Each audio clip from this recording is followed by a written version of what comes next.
नमस्कार, एवी star news में आपका बहुत बहुत स्वागत है। मैं हूं दिवाकर विक्रम सिंह।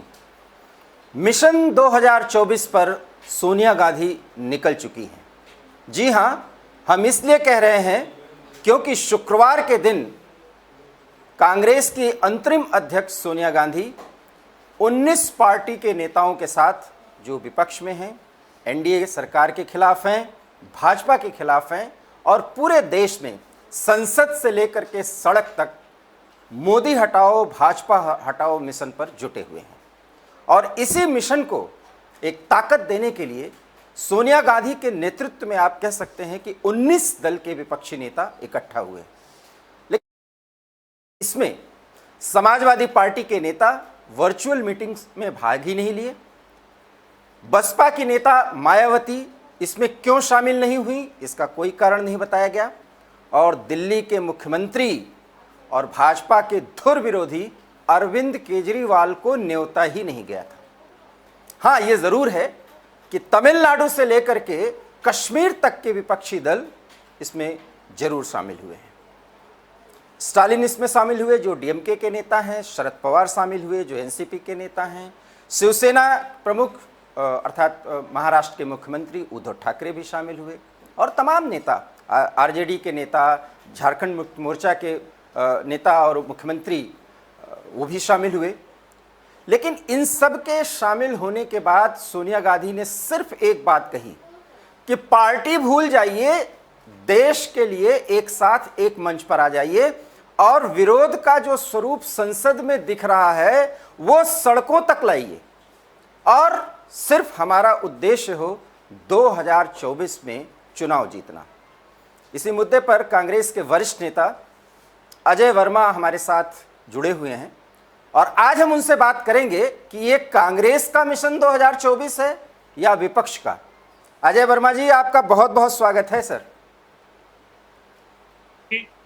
आप तो खुश होंगे कि 19 दल के विपक्षी नेता आपके अंतरिम अध्यक्ष सोनिया गांधी के साथ वर्चुअल मीटिंग में सम्मिलित हुए।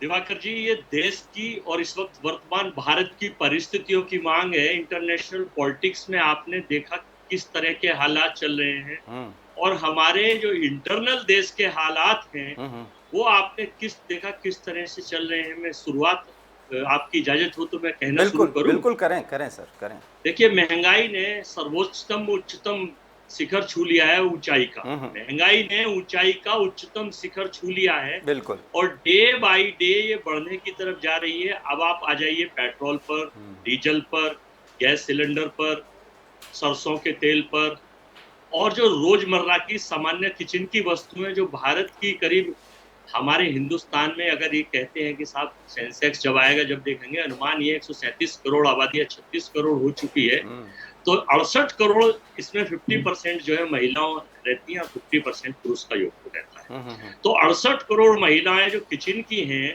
वो देख रही हैं कि अब की बार मोदी सरकार, तो उत्तर प्रदेश में ही नहीं, देश के जो 30 स्टेट और 5 टेरिटोरिया में खाना तो हर जगह किसान भी खाते हैं और किसानी भी करते हैं। हिंदुस्तान का वो अन्नदाता पिछले 8 महीने से सड़कों पर है और इसके करीब 600 से ज्यादा लोग मर चुके हैं। ठीक है। जो ये पूरे हिंदुस्तान में जो चल रहा है धरना प्रदर्शन जी। और देश की एक वो सरकार की एक मीडिया टीम जिसका टारगेट ये है कि झूठ बोलो, झूठ दिखाओ, झूठ उगाओ, सत्यता से देश की जनता को दूर भगाओ। क्यों कहते हैं मुट्ठी भर किसान, और वो किसान ही नहीं है।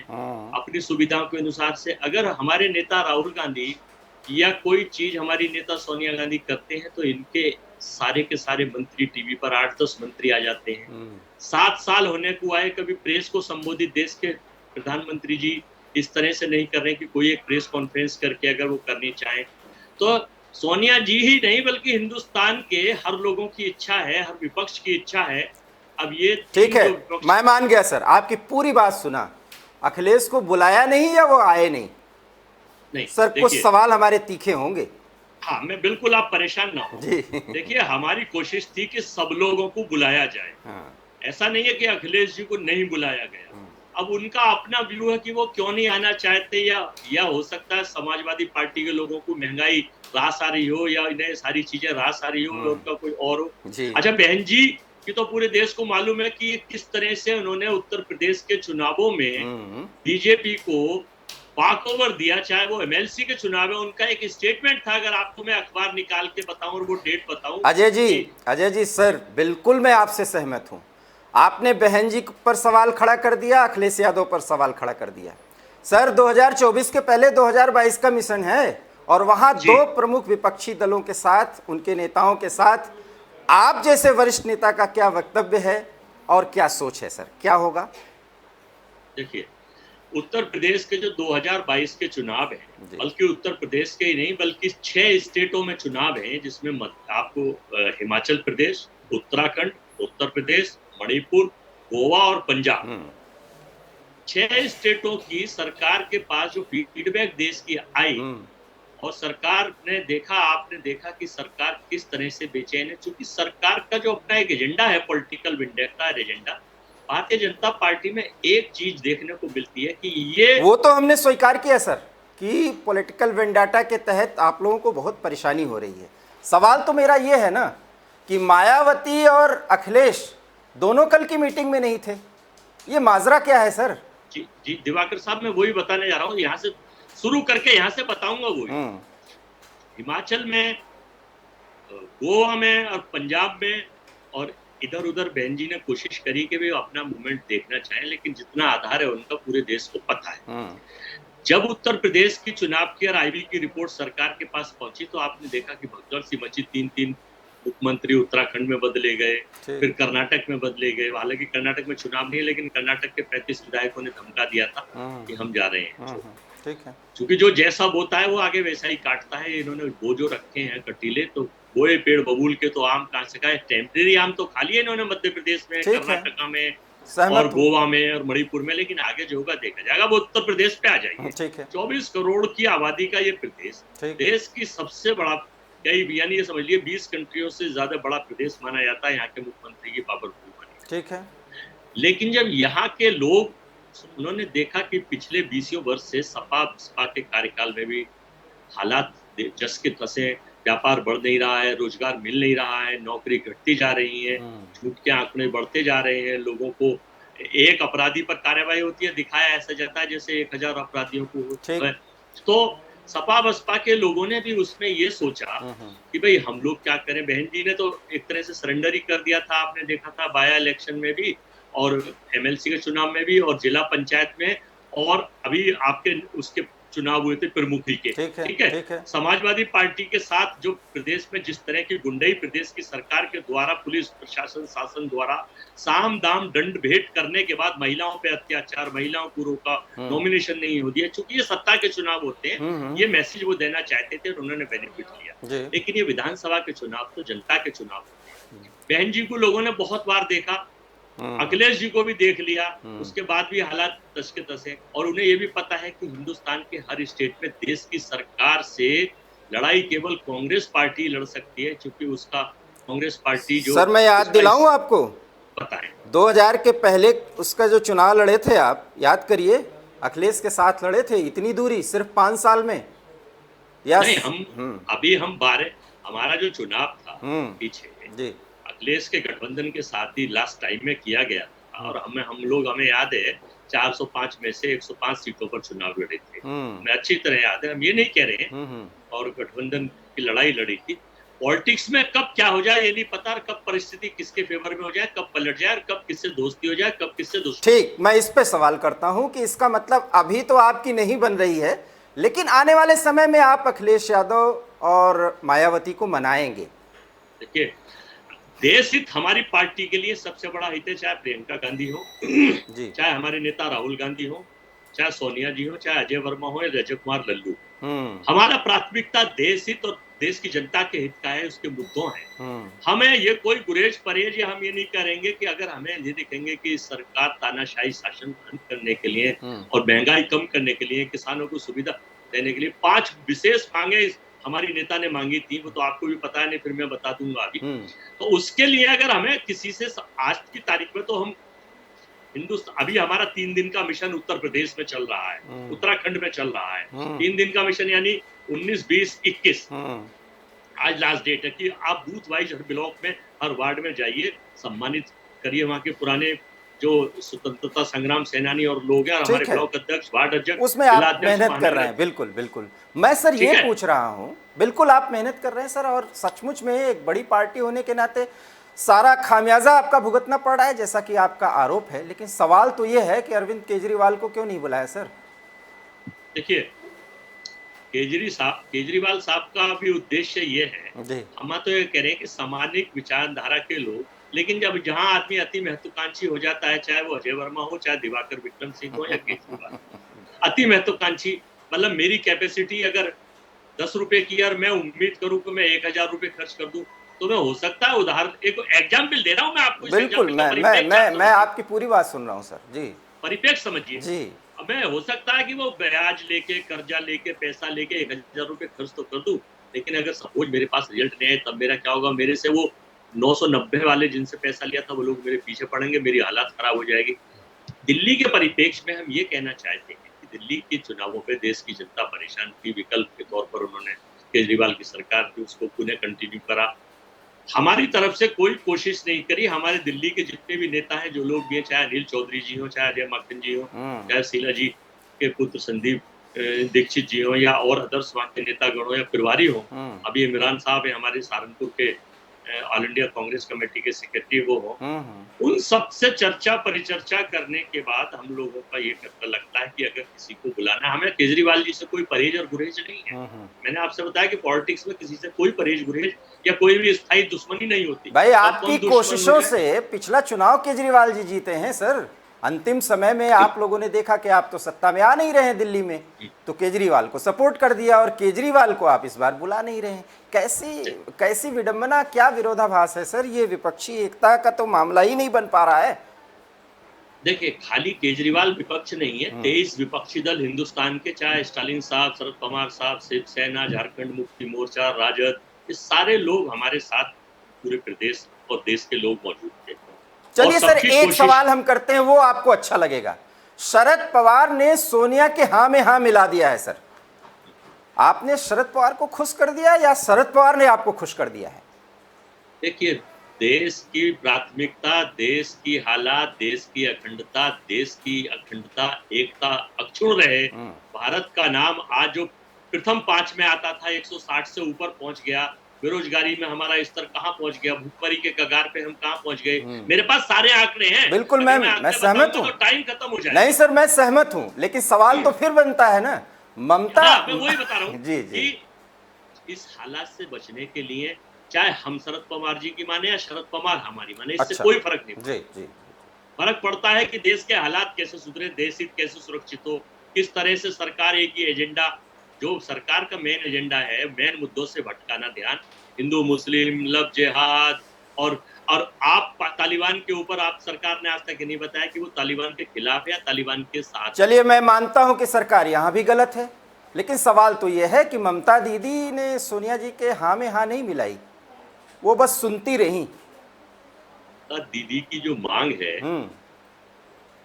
एक बंगाल की चीफ मिनिस्टर है, चुनी हुई चीफ मिनिस्टर है, उन्हीं के जो हमारी सोनिया जी की मांग है, उसी की एक उनकी मांग, उन्हीं की भी है, उनकी भी समर्थन। तो इसका मतलब ये नहीं है कि हाँ, मैं जरूरी नहीं है कि क्लास में अटेंडेंस उठाने के लिए हाथ ही उठा के टीचर के कहने पे करा जाए, ऐसे करके अटेंडेंस तो चेहरे से भी लगती है कि दिवाकर जी या उपस्थित है, यस, अजय वर्मा उपस्थित है, यस, प्रियंका जी उपस्थित। अच्छा सर, ठीक है, मैंने माना कि लोकतंत्र में अगर विपक्ष के धड़े हों तो उनके साथ एक समान व्यवहार होना चाहिए, मैंने माना आपकी बात। सवाल तो ये है कि सोनिया गांधी जी ने को ये क्यों कहना पड़ा कि आप पार्टी लाइन भूल जाइए? कांग्रेस अपना लाइन भूलने के लिए तैयार है क्या?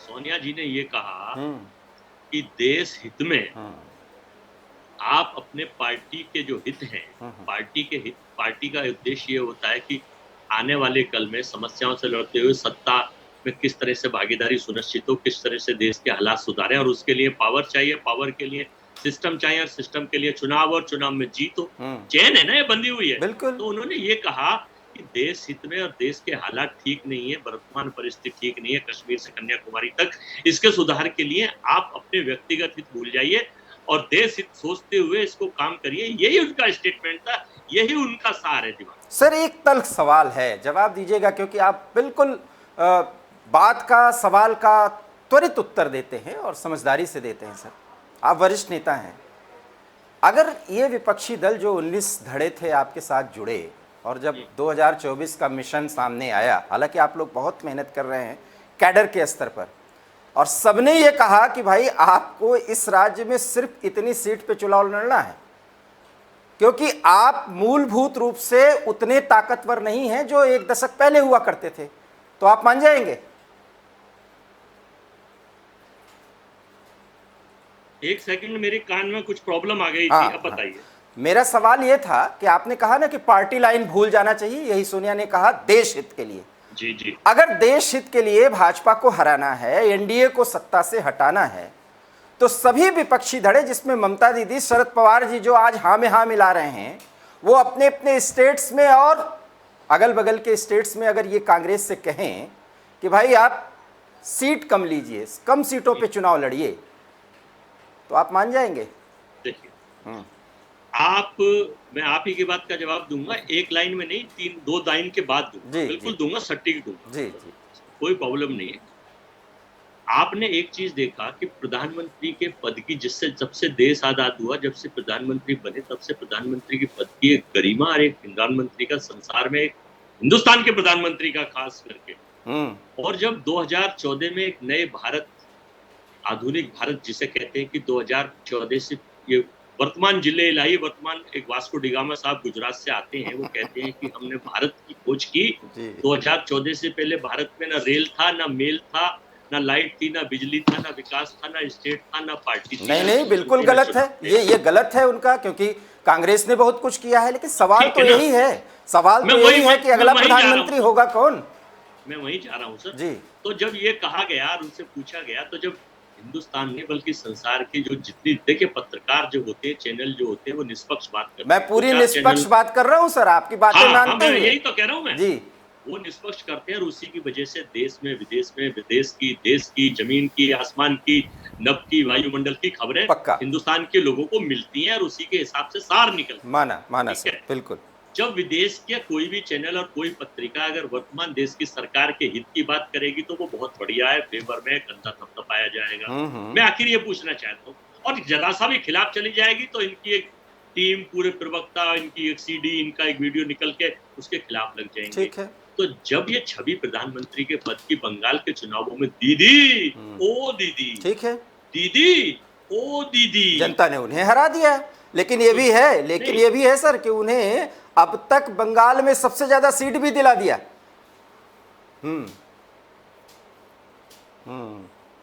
जी।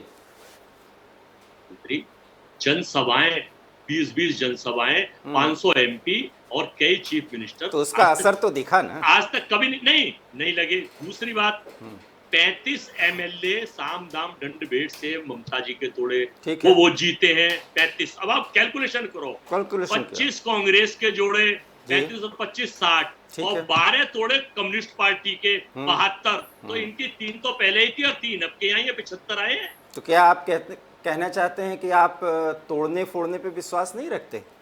72 एमएलए इन्होंने, परिस्थिति बस आप पूरे हिंदुस्तान में उठा के देख लीजिए, अगर देखा जाए तो बीजेपी के कैडर में 60% से ज्यादा सारे कांग्रेस के नेता हैं हर स्टेट में। अब मैं उस जवाब पे आ रहा हूँ आपके पे, जो आप पूछ रहे थे। जब प्रधानमंत्री ने अपने पद की गरिमा, केवल वो देश के प्रधानमंत्री ना कहला के बीजेपी के प्रधानमंत्री के रह गए, जबकि प्रधानमंत्री देश के प्रधानमंत्री होते हैं। एनवाईटी ने भी कहा कि ये घड़ियाली आंसू है क्या।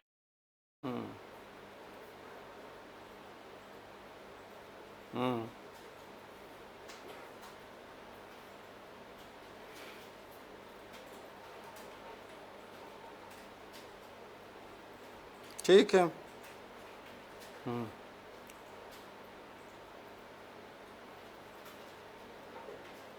बिल्कुल मुद्दे हैं सर, मुद्दे हैं। बिल्कुल ये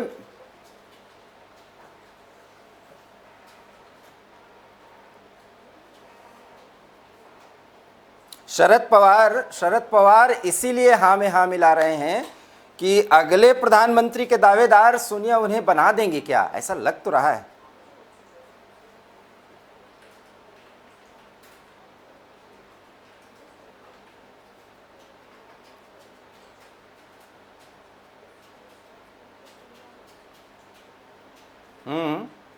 को भी निराश नहीं करेंगे, उनसे चर्चा परिचर्चा करेंगे। नया युग है, नया दृष्टांत है, नया परिवेश है, नया भारत में हम चाहेंगे कि परिवर्तन प्रकृति का नियम है। वो परिवर्तन प्रकृति के नियम, बिल्कुल सही बात है, परिवर्तन। और अभी तो 3 साल है सर, 3 साल में मिशन 2024 सोनिया जी ने शुरू कर दिया। आपको नहीं लगता सर कि संसद से सड़क तक, अभी आपको एक पार्टी के रूप में मैं बात कर रहा हूं, आपको नेता तो बना दिया जा रहा है, लेकिन 2024 जनवरी आते आते लगता है सबकी ढपली है, सबके राग अपने अपने होंगे सर। देखिए 2022 में 6-7 स्टेटों में चुनाव, 2023 में 7-8 स्टेटों में चुनाव, 2024 में लोकसभा के साथ साथ विधानसभा के भी चुनाव। अभी जब टीम और वर्क और जनता का मूड और चुनाव और सिस्टम के तहत सारे स्टेटों में जो हालात बदलेंगे, क्योंकि आई बहुत सारी रिपोर्ट्स इनके पास भी आई हुई है कि बदलाव आने का कोई तो परिवर्तन प्रकृति का नियम है। बदलाव जब होता है तो फिर सारी चीजें बदलती चली और उसके तहत आदमी को अपने हित छोड़ने पड़ते हैं। तो कांग्रेस पार्टी या हमारे नेता अपने हित सर्वोपर नहीं रखेंगे। देश का हित, राष्ट्र का हित, जनता का हित, महिलाओं का हित, सुरक्षा का हित, व्यापार का हित, माना, रोजगार का हित। बहुत अच्छी बात है और होना भी चाहिए एक करने के लिए, चूंकि सबसे बड़ी पार्टी के रूप में आप लोग, एजेंडा है। बिल्कुल। लेकिन सवाल तो यह है कि शिवसेना की पार्टी लाइन आप बदल देंगे या उनका जो सैद्धांतिक पक्ष है हिंदुत्व को लेकर के, उसको भी आप बदल देंगे 2024 तक, क्योंकि अभी तो उद्धव जी साथ हैं आपके। मैं अगर दिवाकर जी का जो माइंड ओरिएंटेड है, या दिवाकर जी जिस लाइन पे शुरू से बचपन से चल के आज इस पद पे देश में पहुंचे हैं, मैं अपने विचार तो उन्हें दे सकता हूँ। तो मैं ये सोचूं कि मैं जबरदस्ती अपना माइक उनके मुंह पे लगा लूं, ये असंभव हो। ये विरुद्धों का सामंजस्य करेंगे कैसे सर 2024 यही तक? जी, वक्त देखिए, वक्त और परिस्थिति और हालात जी, ये सब बदल देते हैं। उसके सामने, वक्त के सामने बहुत बड़े बड़े सैलाब आ जाते हैं, देश में बड़े बड़े सैलाब चले जाते हैं। ना कोई रहा है ना कोई रहेगा, और मेरा देश आजाद होके रहेगा। एक उदाहरण आपने सुना होगा, आजाद होके रहेगा मतलब अभी गुलाम है क्या आप कहना चाहते हैं? ये मैं एक पुराना गाना सुना रहा हूँ आजादी। अच्छा। नहीं, अभी हमारा देश जो, जी, आपने एक चीज गौर नहीं करी दिवाकर साहब, बुद्धिजीवी लोगों को गौर करना चाहिए। बीजेपी में पार्टी प्रधान मामला नहीं रहा, एकल स्वामित्व हो गया है, जैसे प्रोप्राइटरशिप कहते हैं ना, एकल स्वामित्व। अच्छा। और जहां एकल स्वामित्व बड़ा हो जाता है, पार्टी छोटी हो जाती है, वहां पर डिक्टेटरशिप शुरू हो जाती है, तानाशाही शुरू हो जाती है, घोषित कर्फ्यू। जैसे आपने देखा हो मुसोलिन, बेनित मुसोलिन इटली का शासक था, सद्दाम हुसैन इराक के थे, हिटलर महान आपके जर्मन के थे, नेपोलियन बोनापार्ट, राजकुमार आर्क्यूज। सर आपके इस उत्तर पर एक सवाल बनता है, लेकिन समय बहुत कम है, आपका समय मैं ज्यादा नहीं लेना चाहूंगा, लेकिन वो सवाल करूंगा। बताइए जरा। सवाल वो ये है कि ठीक है, मुसोलिनी मॉडल पर बीजेपी चल रही है, तो आपके ही 23 नेता चाहते हैं कि आपके यहाँ भी कुछ परिवर्तन होना चाहिए, क्यों नहीं हो पा रहा है सर? मैं उसी को बता रहा हूँ। इससे पहले एक और जवाब दे दूं, इसी में जोड़ दूं जो मैंने कहा था, रह गया। बिल्कुल। 700 साल मुस्लिम डायनेस्टी ने संसार पे रूल किया। 1200 में सुल्तान का रूल चलता था, सन 1200 ईस्वी में था। ठीक है, ये इतिहास में है, मैं नहीं कह रहा। 1923 में आरएसएस, कांग्रेस के एक नेता आरएसएस को बनाते हैं और अपना बना के आरएसएस का एजेंडा चलाते हैं। ठीक है, आप इसको पढ़िएगा, जाइएगा, जो मैं कह रहा हूँ। आरएसएस ने सुल्तान की आइडियोलॉजी अडॉप्ट की, चूंकि उस वक्त मुस्लिम डायनेस्टी में सुल्तान की आइडियोलॉजी पूरे क्रिश्चियन डोमिनिटी से भी और सबसे ज्यादा चल रही थी, और उसको जो चाहते थे वो होता था सारी चीजें। आरएसएस प्रमुखों ने सुल्तान की आइडियोलॉजी को अडॉप्ट किया 1200 ईस्वी वाला, और उसके तहत उनका एक टारगेट ये था, उस आइडियोलॉजी के तहत। अब मैं इसको रोकूंगा बीच में आकर, फिर अगली बार मैं पूरा करूंगा आपके जवाब। 700 साल मुस्लिम डायनेस्टी ने शासन करा पूरे संसार में। तब तो पूरे देश में क्या, पूरे संसार में ना तो हिंदू खत्म हो, ना हिंदू को खतरा आया। 200 साल मुस्लिम डायनेस्टी ने, यानी इसने British dynasty east India company Bharat में आई व्यापारी के रूप में, ना यहाँ पर ईसाईवाद पनपा, ना यहाँ ईसाई बने, ना हिंदुत्व खत्म हुआ, ना भारत खत्म हुआ। ठीक है। ये 2014 से ऐसा कौन सा संसार में विस्फोट हुआ है, कौन से वास्को डिगामा है, कौन से जिले इलाही आए हैं जो कहते हैं हिंदुत्व खत्म हो रहा है, हिंदुत्व को खतरा है, भारत को बचा लो, हिंदुत्व खत्म हो जाएगा। सर आप देश जिले चला इलाही जाएगा। किसको कह रहे हैं? जिले इलाही साहब एक ही तो है देश के इस वक्त जो चला रहे हैं, तो उनके विभिन्न रूप हैं। तो देखिए हर तरह से लोग जानते आप हैं। सर प्रधानमंत्री को जिले इलाही कह रहे हैं, और जब यूपी के मुख्यमंत्री योगी आदित्यनाथ अखिलेश के संदर्भ में अगर अब्बा जान का प्रयोग कर लेते हैं तो आपको नाराजगी हो जाती है, क्या मैंने बात तो है? जिले इलाही शब्द एक कहा है, और मैंने ये कहा है कि जिले इलाही आपने देखा होगा बड़ा सम्मानित शब्द है। अच्छा। सारी चीजें हैं। जी। जिले इलाही मतलब भारत का राजा होता था उस वक्त, लोग उसको उपाधि दी थी जिले इलाही की। तो मेरा कहने का मकसद ये था कि ऐसे 7 साल में भारत में क्या हो गया या संसार में क्या हो गया कि आपके हिंदुत्व को खतरा हो गया। तो हम ये कहना चाहते, तो आप पूछ रहे थे 23 वाली, अब 23 पे आ जाइए। हमारे यहाँ मंथन होता है, वैचारिक मतभेद, हमारे यहाँ मनभेद नहीं है, वैचारिक मतभेद हो सकते हैं। और जब वैचारिक मंथन होगा, जब मत्था जाएगा दही को मक्खन, तभी तो निकलेगा। हमारे यहाँ तानाशाही और डिक्टेटरशिप है नहीं कि एक कानून बना दिया और वन मैन शो चल रहा है और वही उसी अंदाज में सुल्तान वाला जो। अच्छा ये बताइए, जितिन प्रसाद किस मंथन से आपको छोड़ के चले गए? जितिन प्रसाद जी अति महत्वाकांक्षा जब आदमी होता है, जैसे आपने राजस्थान का भी मामला देखा, अति महत्वाकांक्षी। हमें 35 साल से ज्यादा, 38 साल से ज्यादा कांग्रेस की राजनीति करते करते हो गए, और यूथ कांग्रेस, एनएसयूआई आप वरिष्ठ नेता हैं सर, इसीलिए मैं एक बात कंफर्म कर दूं कि मैं इतने तल्ख सवाल इसलिए कर रहा हूं कि आप वरिष्ठ नेता हैं, मैं आपको एक प्रवक्ता के तौर पे नहीं मानता। तो लेकिन ये बात प्रवक्ता तो मैं अभी 2015 में मुझे पार्टी ने मौका दिया। मैंने वही कहा कि आप वरिष्ठ नेता हैं, लगभग 3 दशकों से आप कांग्रेस से जुड़े हुए हैं सर। तो मैं यही सवाल तो यही बनता है ना कि कहीं न कहीं विरोधाभासों में आपकी पार्टी फंसी हुई है सर। देखिए एक चीज सुन लीजिए, घर में 5, एक कांग्रेस एक परिवार है, एक विचारधारा है जी।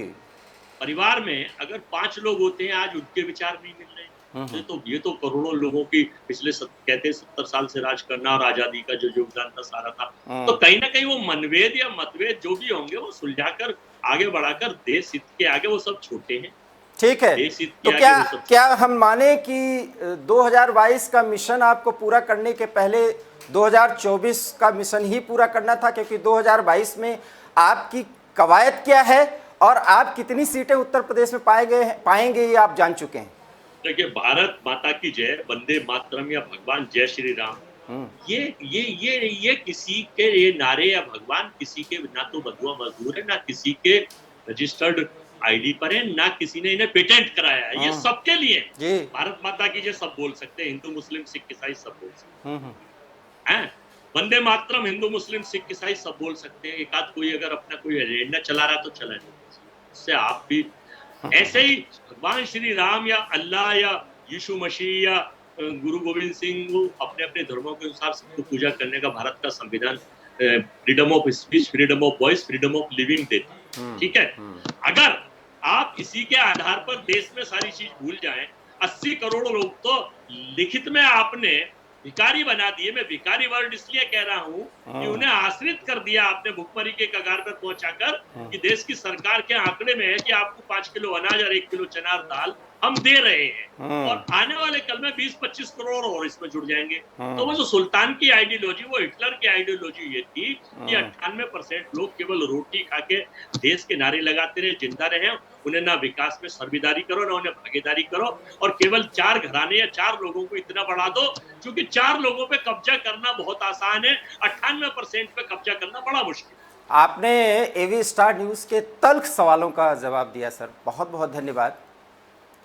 तो ये थे अजय वर्मा, जो कि कांग्रेस पार्टी के वरिष्ठ नेता हैं और उसके प्रवक्ता भी हैं, आधिकारिक तौर पर वो प्रवक्ता के तौर पर भी बैठते हैं, और हमारे तल्ख सवालों का जवाब दिया। हालांकि वो उत्तर मिला नहीं, और वो उत्तर ये था कि कांग्रेस जिस मिशन 2024 पर है उसके विरोधाभास, उसके पैराडॉक्स से वो कितना जूझते हुए आगे बढ़ सकती है। उन 18 और 19 दलों को, 19 दल तो अभी हैं, आगे 24 से भी ज़्यादा हो सकते हैं, उनको एक साथ लेकर के आगे बढ़ेगी कैसे, और क्या आगे बढ़ते हुए मोदी सरकार या एनडीए को परास्त कर देगी 2024 में। क्या आपको नहीं लगता कि ये मिशन बहुत जल्दी कांग्रेस ने शुरू कर दिया है और तमाम विरोधाभासों के साथ? अगर आप सहमत हैं तो आप ज़रूर एवी स्टार के साथ जुड़कर हमसे हमारे वेबसाइट पर हाँ या ना में उत्तर दीजिएगा। इन तमाम बड़ी खबरों और विश्लेषण के साथ हम आपसे फिर जुड़ेंगे, ये वादा रहा। लेकिन बने रहिए एवी स्टार न्यूज़ पर ताज़ा तरीन खबरों के लिए। तब तक के लिए दीजिए इजाज़त। बहुत बहुत धन्यवाद। नमस्कार।